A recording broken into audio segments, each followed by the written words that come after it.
যে মুসলমানের এই দুরবস্থা কেন? 200 কোটির উপরে দুনিয়াতে মুসলমান, ভালো মতে, কিন্তু দুনিয়ার 70% সম্পদ মুসলমানের কাছে। আপনি একটা একটা নোট করেন আর বাড়িতে যাইয়া নেটের মাধ্যমে সত্যায়িত করেন। দুনিয়ার 70% ধন সম্পদ মুসলমানের কাছে। বলেন তো, বিদেশি সুইস ব্যাংক কার্ডের টাকা দিয়া ভরা, বলেন। আমরা দেখতেছি না পেপার পত্রিকায় 1200, 1400, 1000 কোটি কোথায় গেছে? কি আপনাকে বাড়িতে? আমাদের বাংলাদেশ ব্যাংকে? কোথায়? সব সুইস ব্যাংকে চলে গেছে, বিদেশের ব্যাংকে, ঠিক না? সত্য তো? 70% সম্পদ মুসলমানের কাছে। এই গাজীপুরে ব্যবহৃত কাপড় প্রত্যেকের বাড়িতে আলমারিতে যতগুলো আছে, আমি চ্যালেঞ্জ দিয়া বলবো ইউরোপের কোন দেশেও ব্যবহৃত কাপড় এতগুলা আলমারিতে নাই, শুধু গাজীপুরে যতগুলো আছে। মনে হয় বিশ্বাস করেন না, ঠিক না? এই গাজীপুরের প্রত্যেকের বাড়িতে ব্যবহৃত কাপড় আলমারিতে যতগুলো আছে, ইউরোপের একটা দেশে এতগুলা ব্যবহৃত কাপড় কারো আলমারিতে নাই, পুরা দেশের ভিতরে নাই। ওনার মনে হয় বিশ্বাস হয় না।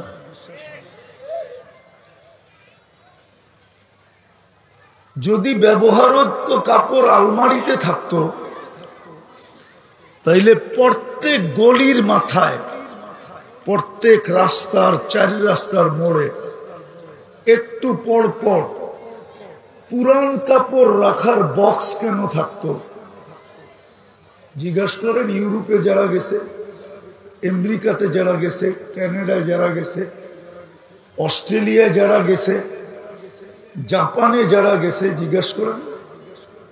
নাইলে আপনি নেটে সার্চ দেন, রাস্তার একটু পর পরে পুরান কাপড় রাখার বক্স রাখা আছে, বক্স।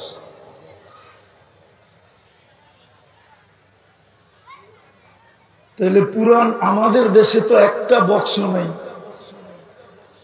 কেননা সব কাপড় কোথায়? আলমারিতে, ঠিক না? এই জন্য বক্সের প্রয়োজন হয় না, কেননা ওদের কাপড় আলমারিতে থাকে না, যা থাকে তা ব্যবহারেই থাকে। পুরান হয় বক্সে নিক্ষেপ করে। তো মুসলমান সবচেয়ে বেশি কাপড় পরে, মুসলমান সবচেয়ে বেশি খায়। মুসলমানের মতো আইটেম দুনিয়াতে কেউ খায় না। এত আইটেম যে দুনিয়াতে হয় এটাই জানে না। ও কামাবে না খাবে? কামাবে না খাবে? ওইখানে তো স্বামীর বিল স্ত্রী দেয় না, স্ত্রীর বিল স্বামী দেয় না। বলুক কেউ, প্রমাণ দেখ যে স্বামীর বিল স্ত্রী দেয়, স্ত্রীর বিল স্বামী দেয়, বন্ধুর বিল বন্ধু দেয়।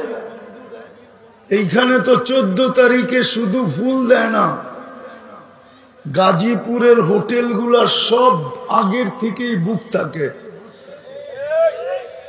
শুধু ফুল দেয় না, হোটেলে নিয়ে খাওয়ায়। আবার জিজ্ঞাসা করে তোমার আম্মা কি পছন্দ করে, আব্বা কি পছন্দ করে, ভাই বোন কি পছন্দ করে, সবার জন্য পার্সেলও দেয়। আস্তে আস্তে আস্তে, এখনো শেষ হয় নাই। পারে না শুধু কলিজাটা বাইর করে বুনা করে দিয়ে দিতে, তারপরও যেন একটু লেখা দেয় I.U, শুধু এতটুক লেখানোর জন্য। মনে হয় বোঝেন না। আই ডট ডট ইউ, এতটুক লেখানের জন্য ফুল দেয়, খাওয়ায়, সবার পছন্দ মতো পার্সেল দেয়। জিজ্ঞেস করেন যুবকদেরকে যায় কি দেয় না?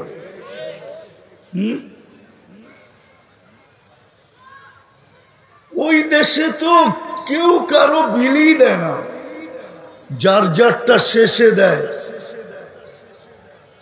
এত সহজ না তো। মুসলমান খায় বেশি, আইটেম বেশি, তারপরেই দুরবস্থা কেন? আপনি যদি বলবেন দুরবস্থার প্রমাণ, আমি একটা প্রমাণ দিই। যদি দুরবস্থাই না হইতো মুসলমানের, আরেকটা রয়ে গেল, তারপরে যাই। দুনিয়ার সবচেয়ে বড় টাকা কাদের কাছে? আরে বলেন না, কার কাছে? বলুক না, দুনিয়ার সবচেয়ে বড় টাকা কার কাছে? না, মনে হয় উনি জানে না। সবচেয়ে বড় টাকা মুসলমানদের কাছে। কুয়েতের 1 টাকা দিলে $5 পাওয়া যায়, $5। আমি নাইরা চেরা বলতেছি, নাইরা চেরা। সবচেয়ে বড় টাকা 4 মুসলমান দেশের: কুয়েত, বাহরাইন, ওমান, ব্রুনাই। আছে কেউ প্রবাসী এখানে? জিজ্ঞেস করেন তো, ওমানে চাকরি করলে কয় টাকা পায়? 200-250 টাকা বেতন পায়। 250 টাকা বাংলাদেশে নিয়ে আসলে 70,000 টাকা হয়। কত কত? কয় ডলার? 70,000-এ? আরে বলেন না, 70,000-এ $250। হ্যাঁ,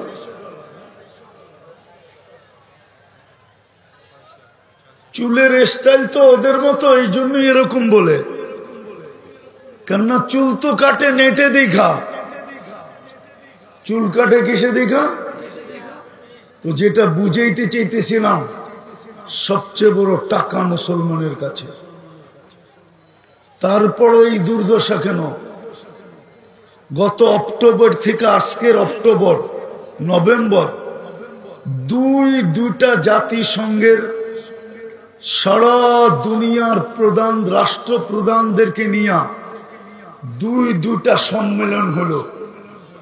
তার ভিতরে 60টা মুসলমান দেশও ছিল, 60টা মুসলমান দেশ। তার ভিতরে দুনিয়ার সবচেয়ে বড় টাকাওয়ালা 4টা দেশও ছিল। 200 কোটি মুসলমান হওয়া সত্ত্বেও সবচেয়ে বেশি খায়, সবচেয়ে বেশি পড়ে, সবচেয়ে বেশি ব্র্যান্ড ব্যবহার করে। দুনিয়াতে মুসলমানের চেয়ে দামি কাপড় চোপড় কেউ পরে না। আমার সুশীল সমাজ আমাকে বুঝাইলে হবে না। আছে আমাদের দেশের কিছু লোক আছে, কিছু মিডিয়া আছে, কিছু শিক্ষিত লোক আছে, ওরা বলে ওরা দামিটা পড়ে। আপনি আমাকে বুঝাইলে হবে না, আপনি ওদেরকে বুঝান যারা সারাদিন মিডিয়ার পিছে থাকে। আমি মিডিয়ায় বিশ্বাসী তেমন না। আমি তো চোখে দেখি, আপনার মিডিয়ায় কি বিশ্বাস করব? আমি তো আপনাদের স্বাধীনতা দেখি নাই। আমি জুলাইয়ের 18 তারিখে গেছি লন্ডন, ইংল্যান্ডে আমার প্রোগ্রাম ছিল। আমি 5 তারিখ সকালবেলা শেষ রাত্রে আমার ফ্লাইট ছিল কানাডা। আমি আগস্টের 18 তারিখে সকালে আসছি বাংলাদেশে। আমি যখন কানাডায় নামি, তো যারা রিসিপশনে আসছিলেন ওদের একটু খুশির মাত্রাটা একটু আমি বেশি দেখতেছিলাম। তো আমি জিজ্ঞাসা করতেছিলাম, তোমরা এত খুশি কেন? তো বলতেছিল, মুফতি সাহেব আপনি তো আকাশে ছিলেন, বাংলাদেশ স্বাধীন হয়ে গেছে, এই জন্য খুশি আমাদের বেশি। আমি তো দেখি নাই। আগস্টের 18 তারিখে আমি বাংলাদেশে সকালে নামছি, 2-3 দিন ছিলাম, তারপরে চলে গেছি। আমি সেপ্টেম্বরের 22 তারিখে দেশে আসছি। আমাকে মিডিয়া দিয়ে বুঝাইতে চেষ্টা করেন না।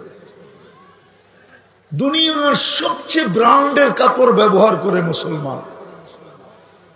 নেটে সার্চ দিয়ে আপনি আমাকে দেখান কোন দেশের জুতা আছে 22 লাখ টাকা দামের জুতা পরে, কিন্তু বাংলাদেশের মিডিয়া সার্চ দিলে পাবেন বাংলাদেশের একজন মুসলমান আছে যে 22 লক্ষ টাকার জুতা পরে। ওটা কি পরে না মাথায় দেয়? কি করে? তো দুনিয়া সবচেয়ে বেশি ব্র্যান্ড ব্যবহার করে মুসলমান। ও যুবক বলো না, ম্যাকডোনা কারা বেশি খায়, কেএফসি কারা বেশি খায়, রাডু কারা বেশি ব্যবহার করে, রুলেক্স কারা ব্যবহার করে, দামি দামি গাড়ি কারা ব্যবহার করে? সব মুসলমান। তারপরও তো 2টা সেমিনার গেল বাৎসরিক, ইসরায়েলের বিরুদ্ধে ছোট একটা প্রতিবাদ, ছোট একটা নিন্দা প্রস্তাব পাশ করতে পারে না। কারণ কি? এটাই তো বুঝাইতে চাইতেছিলাম। এত দুরবস্থা কেন? এত দুরবস্থা কেন? এত দুরবস্থা যে 60টা মুসলিম দেশ, 200 কোটির উপরে জনসংখ্যা, যাদের টাকা দিয়ে সব ব্যাংক চলে।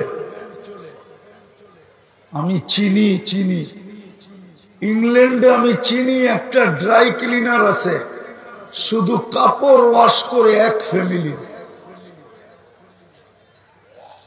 ওইখানে রানী এলিজাবেথের কাপড় ওয়াশ করার অনুমতি নেই, শুধু এক ফ্যামিলির কাপড় ওয়াশ করে।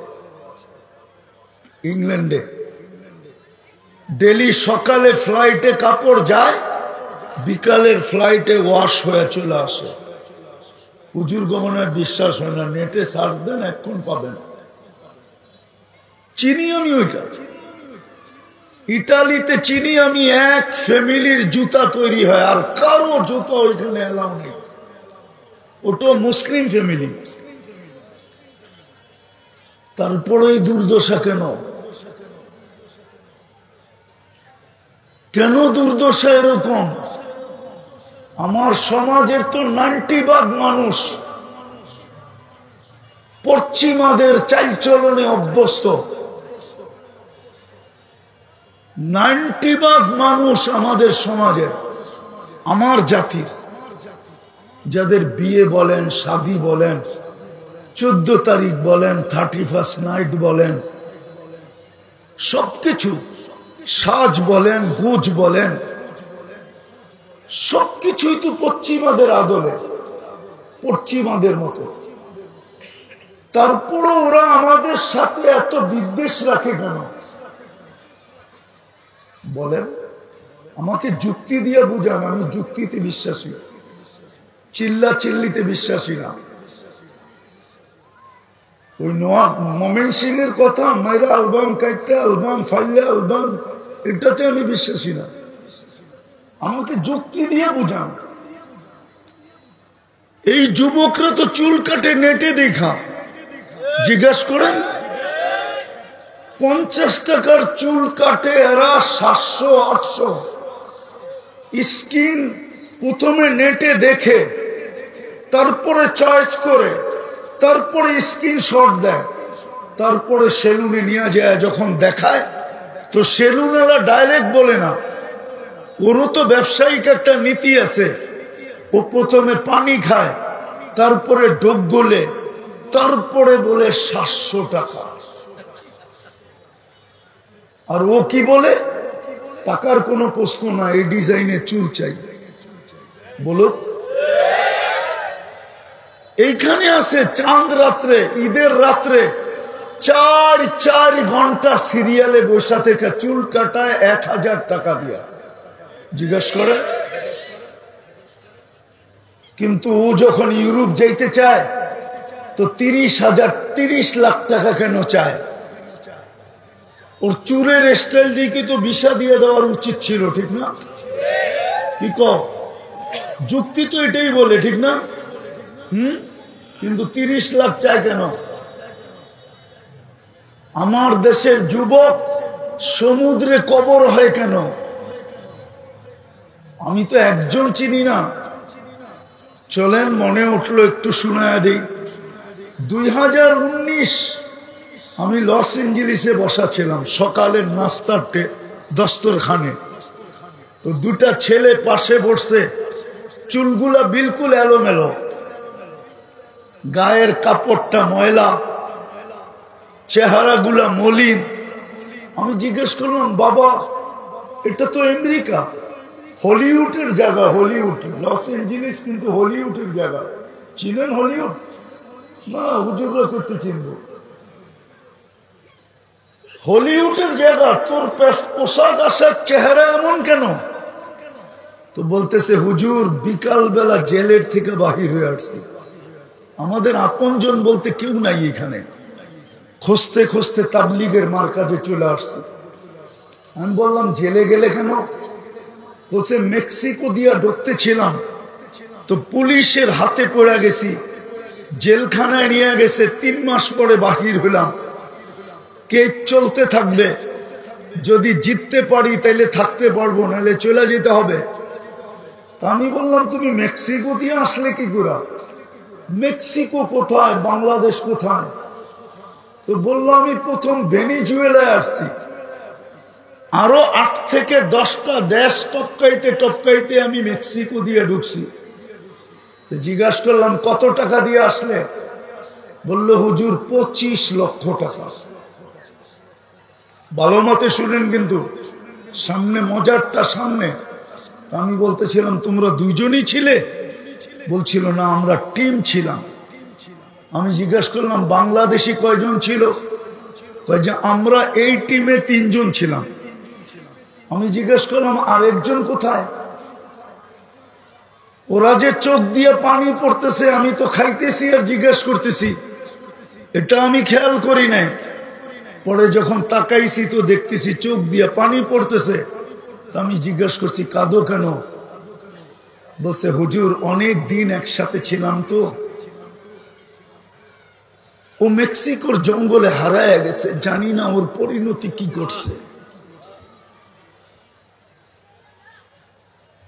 আজকে চুল ওদের স্টাইলে কাটে, কাপড় চোপড় ওদের স্টাইলে পরে, 14 তারিখ ওদের থেকে রমরমা অবস্থায় উদযাপন করে। আমি তো 14 তারিখ আমেরিকাতেও দেখছি, বাংলাদেশের মতো তো এরকম মাতাল হওয়া দেখি না। না যুবতীরা মাতাল, না যুবক মাতাল। ওইখানে তো একজনে আরেকজনের সাথে দেখা হইলে হয়তো গালে গাল লাগাইলো আর এতটুক বলে দিল, ইউ আর মাই হানি, তুই আমার মধু, কাহিনী শেষ। এইখানে তো যুবক সারাদিন ফুলও দেয়, একটু আগে বললাম না, হোটেলেও খাওয়ায়, আবার পার্সেলও বাড়িতে পাঠায়। 31st নাইট তো আমি অস্ট্রেলিয়ায় দেখলাম, বাংলাদেশের মতো তো মাতলামি দেখলাম না। জিজ্ঞেস করেন অস্ট্রেলিয়ায় ফোন করে, শুধু নির্দিষ্ট জায়গা ব্যতীত তো কোথাও দেখলাম না কিছু। আর বাংলাদেশের তো ঢাকা শহরের প্রত্যেকটা ছাদের উপরে বলেন 31st নাইটে যে আতশবাজি হইতেছিল আমাদের দেশে, জানি না এইবার কতটুকু হবে। যা আতশবাজি হইতেছিল 31st নাইটে, ওই টাকাগুলা যদি জমা হইতো, তাহলে আমার বিশ্বাস কোনো একটা থানার যদি নাও হইতো, তাইলে একটা ইউনিয়নের দারিদ্রতা দূর করা সম্ভব ছিল না? ছিল না? বলো সত্য কিনা? হ্যাঁ, এরকম মাতলামি তো আমি অস্ট্রেলিয়ায় দেখলাম না। তারপরও তোমাদেরকে কেন সমুদ্রের ভিতরে জান দিতে হয়? 30, 40, 50 লাখ টাকা দিয়ে যেতে হয়। তোমাদের চেহারা দেখা ভিসা কেন দেয় না? এটা বুঝে গেল যে দুরবস্থা কেন, এটাই বুঝাইতে চাইতেছি। কেন দুরবস্থা? দুরবস্থার কারণ শুধু 2টা। একটু আগেই আমি দেখতেছিলাম, আল্লাহর রসুলের নাম নিছি, সামনের দুই একজন ছাড়া কেউ দুরুদ পড়ে নাই। আর এইখানেও কেউ নাই, কাল বাদে পরশু শুক্রবার, ঠিক না? গত শুক্রবারও চলে গেছে। ওলামাদের পায়ে হাত রাখি আমি, কেউ নাই এখানে, আলেম ওলামা সহ কেউ নাই যে শুক্রবারে 1000 বার দুরূদ পড়ছে।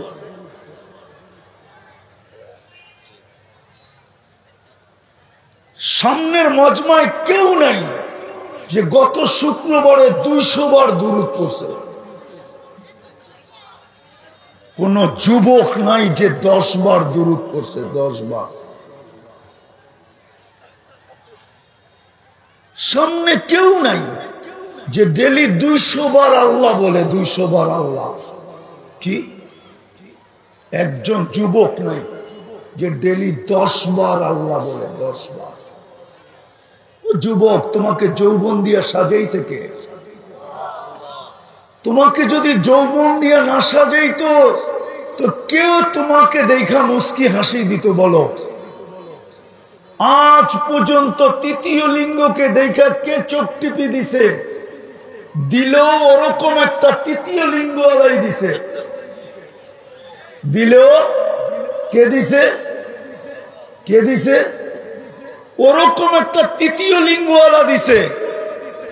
কেননা ও জানে তৃতীয় লিঙ্গ না হইল ওরকম একটা ব্যক্তি দিছে যে আসল জায়গায় যায়া ফেল হবে, ও দিছে।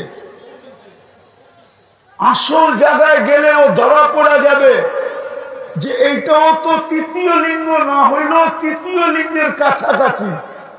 মনে হয় বুঝাইতে পারি না, লাউড স্পিকার বহুত দূর। ও ব্যতীত ওকে দেখা কোনো বড় যৌবনওয়ালা হাট্টা গাট্টা ও হাতে তাক, আরে বলো না কে দিছে? এই জন্যই তো আল্লাহ বলে আমা তাই তো কাহিনানে তন্দুর বিহা, তোকে কে দুটা চক্ষু দেই না যেটা দিয়ে তুই দেখিস। আমা তাই তো কাউদুনানে তাসমাউ বিহা, দুটা কান কি দেই না যেটা দিয়ে তুই শুনিস। আমা আতাই তো কালিসানান তানতিকু বি, বাকশক্তি কি আমি দেই না যেটা দিয়ে তুই বলিস। আমা আতাই তো আকলান তুমাইয়িজু বি, মগজ কি আমি দেই না যেটা দিয়ে তুই ভালো মন্দ বুঝিস। আমা আতাই তো কালবান তাতাফাক্কারু বি, দিল কি আমি দেই না যেটা দিয়ে তুই চিন্তার বোঝা উঠাস। আমা আতাই তো ইয়াদানে তাফতিশু বিহা, দুটা হাত কি দেই না যেটা দিয়ে তুই কর্ম করিস। আমা আতাই তো রিজলানে তামশি বিহা, দুটা পাও কি দেই না যেটা দিয়ে তুই চলিস। আমা কুনতা সগীরা, তুই কি ছোট ছিলি না? ফামান কাব্বারাক, বল তোকে বড় করলো কে? আমা কুনতা দাঈফা, তুই কি দুর্বল ছিলি না? বল ফামান কাওয়াকা, তোকে সুঠামত্ব কে দিল? আমা কুনতা জাহিলা, তুই কি অজ্ঞ ছিলি না? বল ফামান আল্লামা, তোকে এডুকেটেড কে বানাইলো? আমা কুনতা মিসকিনা, তুই কি মার পেটের থেকে নিশ্চয় আসিস না? বল ফামান আগনাকা, তোকে স্বয়ং সম্পূর্ণ কে করলো? এই জন্যই তো আল্লাহ বলে ইলা আইন মান আরাদা আন্নি নাদাইতুহু মিন কারিব। আল্লাহ বলে যুবক যখন যৌবন পায়া আমার থেকে বিমুখ হয় তো আমি কাছের থেকে আইসা যুবককে বলতে থাকি, যুবক, ও যুবক, তোকে যৌবন কে দিল? টাকালাকে বলি তোকে টাকা কে দিল? সুপসীকে বলি তোকে রূপ কে দিল? সম্পত্তি এলাকে বলি তোকে সম্পত্তি কে দিল? ফ্যাক্টরি এলাকে বলি তোকে ফ্যাক্টরি কে দিল? ক্ষমতা এলাকে বলি তোকে ক্ষমতা কে দিল? কোরআনও তো বলে হাল আতা আলাল ইনসানি হিনুম মিনাদ দাহর লাম ইয়াকুন শাইআম মাযকুরা, একদিন তো আলোচনাই ছিল না, অস্তিত্বই ছিল না, আলোচনা করতে হবে। আল্লাহ তো বলে কুনতা মা আম্মাহিনা, তুই নিকৃষ্ট একটা পানির ফোঁটা ছিলি। ফাজআলতুহু দামা, আমি তাকে রক্তে রূপান্তরিত করছি। সুম্মা মজগা, পরে রক্তপিণ্ড। সুম্মা ইযামা, পরে কঙ্কাল। ওয়া কাসাইতু আলাইহি লাহমা, এর উপরে গোশতের আর চামড়ার আবরণ চড়াইয়া দিছি। কুনতা সগীরা, বড় ছোট ছিলি। ফাকাব্বারতুক, কুনতা দাঈফা, বড় দুর্বল ছিলি। ফাকাওয়াইতুক, তোকে সুঠামত্ব দিছি, কুনতা জাহিলা, অজ্ঞ ছিলি, ফাআল্লামতুক, আমি তোকে শিক্ষা দিলাম, কুনতা মিসকিনা ফাআগনাইতুক, তুই বড় নিশ্চয় ছিলি, আগে তোকে স্বয়ং সম্পূর্ণ করলাম। ফাইলাইন, কোথায় চললি? চললি কোথায়? ও যুবক, ভাবো না তোমাকে যৌবন কে দিল? নারী ভাবুক না নারীত্ব কে দিল? পুরুষ ভাবুক না পুরুষত্ব কে দিল? মানুষ হিসাবে কে নির্বাচিত করল? মুসলমানের ঘরে কে অস্তিত্ব দিল?